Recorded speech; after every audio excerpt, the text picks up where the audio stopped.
Эгер булчуңдарды өстүрүүңүз келип бирок спорт залга барууга мүмкүнчүлүк жок болсо, анда азыр мен үй шартына машыгууга ылайыктуу толук кандуу машыгуу программасын көрсөтөм. Бул программа аркылуу денеңизди кыска убакытта формага келтире аласыз. Эгер сиз ушундай натыйжага жеткиңиз келсе, анда бул видеону аягына чейин көрүүнү сунуштайм. Биринчи күн көкүрөк булчуңдарын ийиндерди жана трицепсти машыктырабыз.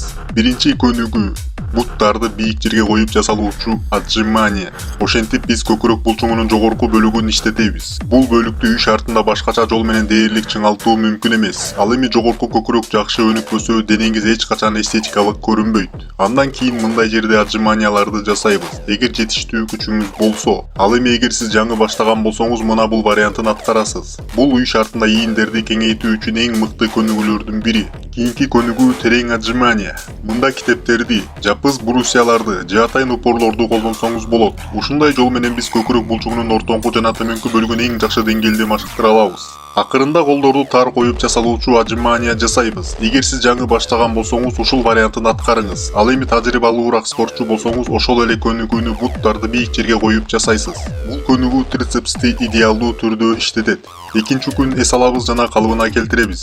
Үчүнчү күн буттарды пресс булчуңдарын жана бут икрасын машыктырабыз. Алгач буттардан баштайбыз жана бир бутту бийик жерге коюп көтөрүп түшүрүү көнүгүүсүн жасайбыз. Кыйындатуу үчүн кошумча салмак колдонсоңуз болот. Кийинки көнүгүү тажрыйбалуу болсоңуз, бир бут менен терең отуруп туруу.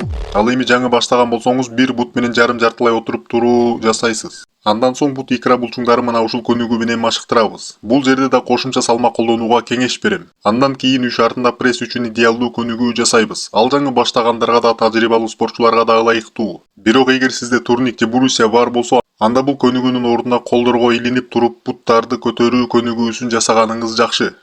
Бул андан да эффективдүү болот. Төртүнчү күн кайрадан эс алып калыбына келебиз. Ал эми бешинчи күн далыны жана бицепс булчуңдарын машыктырабыз. Биринчи көнүгүү турникке ийинден бир аз кеңири кармап тартынуу. Бул күчтүү жана кең далы чыгарыш үчүн идеалдуу көнүгүү. Кийинки көнүгүү колдорду тескери тар кармап тартынуу. Ушундай кылуу менен жүктү колдорго көбүрөөк жүктөйбүз да чоң бицепсти өнүктүрө алабыз. 6 жана 7 күндөрү эс алабыз. Андан кийин жүктү акырындап көбөйтүү принциптерин сактоо менен программаны кайрадан баштайбыз. Ал эми бул программаны текст түрүндө жазып алсаңыз болот. Жоготуп албоо үчүн видеону сактап койсоңуз же скриншот жасап алсаңыз болот. Дагы бир эң маанилүү нерсени айта кетейин. Бул программадан максималдуу жыйынтык болуш үчүн аны туура түзүлгөн тамактануу программасы менен бирге колдонуу керек. 60% тамактануу, 30% машыгуу, 10% уйку. Ушулар жетиштүү.